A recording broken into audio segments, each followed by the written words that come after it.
नाज़रीन, सिंध में हादसनि सबब रोज़ानो कीमती इंसानी जानियूं ज़ाया थी रहियूं आहिनि।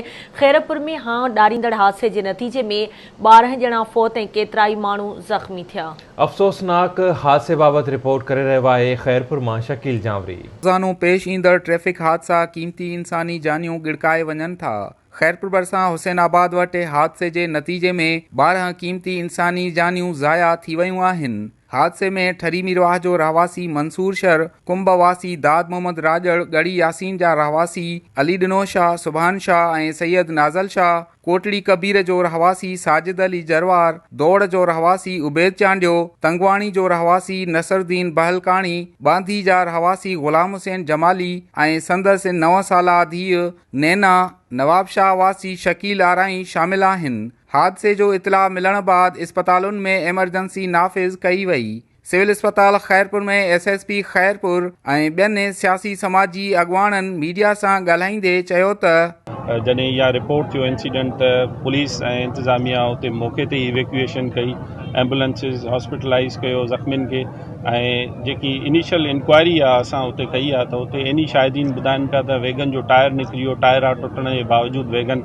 बेकाबू थी आहे ऐं उनखां पोइ वञी उहा बस में टकराई आहे, जंहिंजी वजह सां वैगन में जेके सवार मोस्टली जेके 12 माण्हू शहीद थिया आहिनि, जंहिंमें हिकिड़ी लेडी आहे ऐं 11 जेके मेल आहिनि उहे वैगन जा ई हुआ जेके थिया आहिनि। ऐं उनखां पोइ टकरे जे नतीजे में इहो थियो आहे। इन में ॾिसंदासीं जेको बस जो ड्राइवर आहे उहो असांजी कस्टडी में आहे, पाण बि ज़ख़्मी आहे। फर्दर जेकी इंक्वायरी हूंदी सभिनि जे बयान मुताबिक़ इंशाअल्लाह ओड़े हिसाब सां कार्रवाई कई वेंदी। मुंहिंजी ज़िले इंतिज़ामिया सां बिल्कुलु पहिरियों SSP सां ॻाल्हि थी, DC सां थी, कमिश्नर सकर शफ़ीक साहब सां ॻाल्हि थी, साईं कायम अली शाह साहब सां थी, नफ़ीसा शाह साहब सां ॻाल्हि थी। उन्हनि जा बि इंस्ट्रक्शन आहे त बाबा इहो जेको एक्सीडेंट थियो उनजी इंक्वायरी कई वञे, इम्पार्शियल इंक्वायरी, जुडिशरी इंक्वायरी कई वञे। अहिड़ा वाक़िया हिन रोडनि ते छो था पेश अचनि? ऐं महिरबानी करे असांखे अफ़सोस ॾाढो आहे, भलारे में जेके जानियूं वयूं आहिनि, क़ीमती जानियूं, इंसान जी जान जी काई क़ीमत कोन्हे।